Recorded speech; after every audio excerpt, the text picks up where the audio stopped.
Chegou a hora da política aqui no Itararé Notícias. Arimatea Souza, como é que o deputado paraibano Julian Lemos está se posicionando nessa briga interna e barulhenta do PSL? Boa noite. Boa noite, Anchieta. Mônica, boa noite, telespectador. Ao seu modo, ele está tentando apaziguar, até onde isso é possível, essa crise no PSL. Na verdade, o Julian Lemos tem tomado uma posição de certa neutralidade. Ele reitera que é um aliado incondicional do presidente Jair Bolsonaro, mas também frisa que o presidente nacional do seu partido, Luciano Bivar, deputado por Pernambuco, tem tido, na avaliação do deputado paraibano, uma posição de comedimento em relação a essa briga interna. Vamos conferir o que ele disse sobre essa confusão toda. Eu defendo o que é correto. Luciano Bivar é o presidente do partido e abriu as portas para o nosso presidente Jair Bolsonaro entrar. Se houver uma eleição democrática e outro presidente realmente participar da eleição, aí sim terá o meu apoio. Agora, não através de embrolhos ou de firula e julita. Isso eu não aceito, até porque a verdade, meu irmão, ela tem que ser aqui, ali, com o presidente, comigo, com qualquer pessoa. Eu não concordo com a metodologia que as coisas estão caminhando. O presidente Bivar foi correto com o presidente Jair Bolsonaro, e eu não estou falando isso por vir falar, eu sou testemunha disso, porque fui eu que levei o presidente Jair Bolsonaro para o PSL. Eu não faço parte da ala bivalista, não faço parte da ala bolsonarista, eu faço parte da verdade. Eu sou amigo do presidente, tão amigo, que se ele deixar de ser meu amigo, eu permaneço sendo amigo dele. É amigo mesmo, hein? Agora, essa história de amigo na política é meio como aquela do dirigente do time de futebol que diz: eu jamais demitirei o técnico fulano. Aí, quando perde 2 partidas, ele está fora. É o tal do prestigiado, entre aspas, né? É, exatamente. A oposição esteve reunida em Campina Grande nesse final de semana para tratar das eleições de 2020, não é isso? Pois é, uma parte da oposição, bem da verdade, dirigentes do PCdoB, Partido Comunista do Brasil, do PDT, do PT e do PSOL, estiveram reunidos para, segundo esses dirigentes, fazer uma primeira movimentação, uma primeira reunião de avaliação sobre a conjuntura nacional e, igualmente, sobre a conjuntura local na perspectiva do processo eleitoral deste ano. Detalhe é a ausência do PSB nessa conversa entre esses partidos. Está se desenhando um quadro de ruptura da oposição, porque uma parte dessa oposição entende que deve ter um nome novo para disputar a sucessão do ano que vem. E uma parte aposta na alternativa, digamos, mais clássica, que seria a do senador veneziano Vital do Rego, mesmo ainda o senador não tendo assumido na plenitude essa disponibilidade para concorrer novamente à Prefeitura de Campina Grande. O fato é que esses partidos se agruparam, digamos, como uma espécie de subgrupo da oposição em Campina Grande. Aliás, falar em nome novo, o secretário de Saúde do Estado, o médico Geraldo Medeiros, uma das alternativas da oposição para a sucessão campinense, vai participar de uma solenidade amanhã na Câmara Municipal de Campina Grande, a implantação da frente parlamentar em defesa dos processos de transplante, da otimização dos processos de transplante aqui na Paraíba. E o convite partiu de um vereador da base governista, o vereador Alexandre Sindicato, do PHS. São as particularidades da Associação Campinense que começam a aflorar à medida que é encurtado o tempo das definições para valer, que é justamente o tempo das convenções partidárias. Como a gente ouve muito dizer por aí, ainda vai correr muita água por baixo dessa ponte, né? Pois é. Aqui até as definições. Mas as adutoras já estão sendo acionadas. Pois é. Vamos a Brasília agora saber os bastidores da política na capital federal com Napoleão de Castro. Olá, Anchieta. Cumprimentos a você, Mônica Vitor, Arimatea Souza. De forma muito especial, meu boa noite ao nosso telespectador do Itararé Notícias. Segunda-feira, e a equipe Itararé voltando de Brasília, aqui plenário Ulisses Guimarães, onde acontece uma sessão especial em homenagem aos 55 anos da União de Vereadores do Brasil, a UVB, que congrega mais de 57 mil parlamentares das câmaras municipais em todo o Brasil.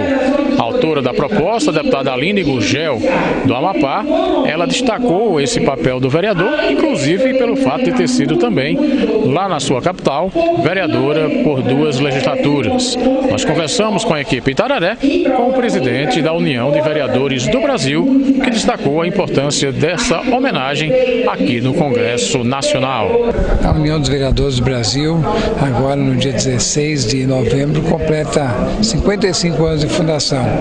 É a entidade mais tradicional do Poder Legislativo Municipal brasileiro, então, e agrega e congrega todas as câmaras de vereadores do país. Então, nós estamos numa luta aí incessante e comemorando esse grande dia hoje na Câmara dos Deputados, onde estão nos homenageando pela essa força, por esse trabalho, por essa luta que nós fizemos em prol do cidadão e da cidadã de cada município desse país.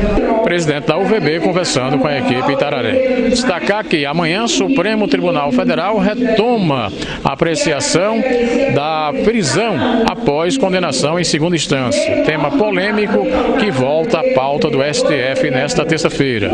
E para quarta-feira, a grande expectativa em cima do leilão do pré-sal, que vai aí mais de 104 bilhões de reais gerar para os caixas da União, dos estados e também dos municípios. Há uma expectativa muito grande em cima desse leilão quarta-feira aqui no Congresso, inclusive pela bancada do nosso estado. De Brasília, do plenário Ulisses Guimarães, Napoleão de Castro, para o Itararé Notícias. É para todo mundo mesmo? Olha, tem uma fatia expressiva disso para estados e municípios. É um dinheiro extra que os estados e municípios estão esperando nos seus caixas para somente o abatimento de dívidas na área da previdência desses estados e municípios, mas certamente uma parte será reservada para investimentos. É o tal do dinheiro único, né? Não é uma receita permanente, é um aporte pontual nos caixas de estados e de municípios. A gente falava há pouco sobre o PSL aqui, o deputado Julian Lemos, e o presidente Jair Bolsonaro deu uma entrevista no final de semana dizendo que são de 80% as chances de trocar de partido. Hoje, em João Pessoa, o deputado estadual Valber Virgulino disse que soube através da direção nacional que estariam avançadas as negociações para Bolsonaro se filiar ao Patriota, que é o antigo PEN, Partido Ecológico Nacional. Mas há também especulações de que ele poderá avançar para ajudar na consolidação de um dos novos partidos que estão surgindo aí no país, que seria o Partido Militar Brasileiro. Essa novidade aí nesse arco imenso de partidos políticos que temos no Brasil. São cerca de 35 legalizados e uma fila no TSE que beira os 70 pedidos de partidos para serem oficializados no país. As atenções se voltam para o anúncio que provavelmente acontecerá amanhã do pacote de medidas do governo federal, principalmente na área da reforma administrativa e da PEC emergencial. PEC emergencial seria uma emenda, ou será uma emenda constitucional, com medidas muito imediatas na perspectiva da contenção dos gastos públicos. E a reforma administrativa na perspectiva de mudar a essência, a espinha dorsal, mudar o tipo de vínculo para os novos servidores públicos entre o poder público e esses novos funcionários.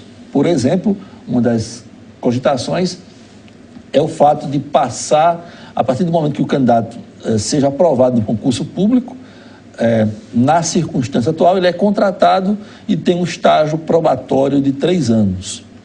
A ideia é que esse período do estágio probatório faça parte do processo do próprio concurso público. Ou seja, só após um determinado período, se fala aí em 3 anos, outros chegam a falar em 10 anos, só que se saberá isso quando da divulgação desse pacote, só a partir da conclusão do estágio probatório é que virá a estabilidade para esses novos servidores públicos. Aguardar aí a oficialização por parte dessa medida. E para fechar, uma notícia ruim para a economia paraibana, particularmente para a economia da capital do estado. Hoje, a engarrafadora da Coca-Cola, que atua na Paraíba, anunciou a desativação de sua fábrica no estado, e isso vai provocar o desligamento, a demissão de aproximadamente 80 funcionários que trabalhavam nessa fábrica da Coca-Cola na Grande João Pessoa. Boa noite, Ari. Muito boa noite. Mudando de assunto.